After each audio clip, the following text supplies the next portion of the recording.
Hey guys, it is me, Jacqueline. For today's video, I have a book review for The Edge of Everything by Giles. This is a YA fantasy novel that is coming out on January 31st. I was actually sent this book in exchange for an honest review from Quarterly. I just want to thank Alinn personally for sending this book my way. I am super excited to do this review for you guys. If you haven't heard of Quarterly, they are a book subscription service. They bring out a box that is curated by a different author, and for this month they have a box that is curated by Giles. So if you're interested in picking up this book, I would definitely recommend checking out the Quarterly box just because it is curated by the author himself, and also in your own physical copy there will be annotations from the author. So it's sort of a different reading experience that you are getting little personal notes from the author himself. I'll leave all the information for Quarterly down below. Yet again, thank you so much for sending this book my way. In this book we follow our main character Zoe, who is 17 years old. In the past year she lost her father, and so now it is only her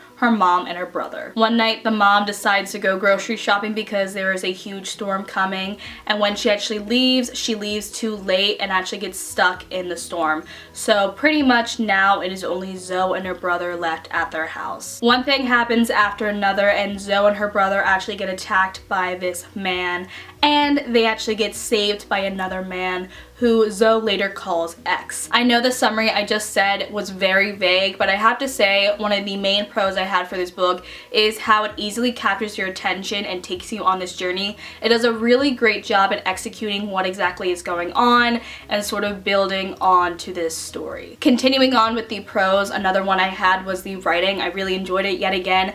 I felt that it really showed how great of a writer he is at the fact he easily captured my attention and got me to want to know what was going to happen next.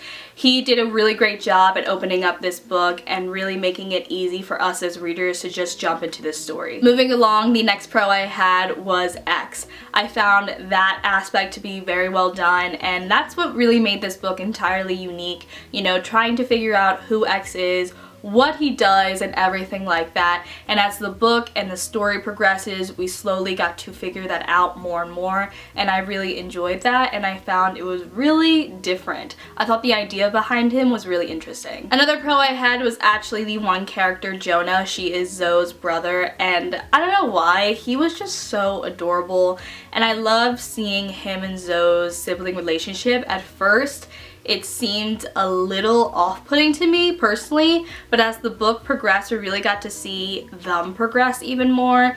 And in general, I love sibling relationships. I think they are very much underrated, and I wish more YA novels had sibling relationships because they are some of my personal favorites. Now, I did mention the fact that this was one of my most anticipated book releases, and I have to say the hype for this book is so intense, and sadly I did get caught into it just because yet again I was a little bit disappointed in this book that it didn't live up to the hype that this was sort of being portrayed as.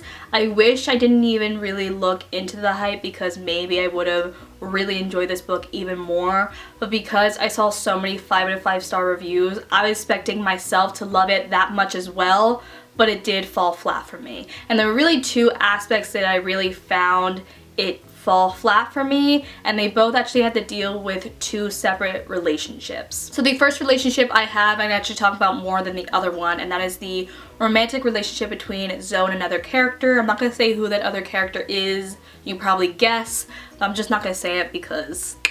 Anyway, so I have to say the romantic relationship between Zoe and this other character, I like the idea behind, but I found that it was very much insta-lovey, and I wish it was just developed more because I did enjoy these two characters separately and I could definitely picture them together, but I did feel like it was a little bit too rushed. The other relationship that I can't really mention has to deal with actually Zoe's dad, and it's not really the relationship between them, but it's more along the plot line that has to do with her dad.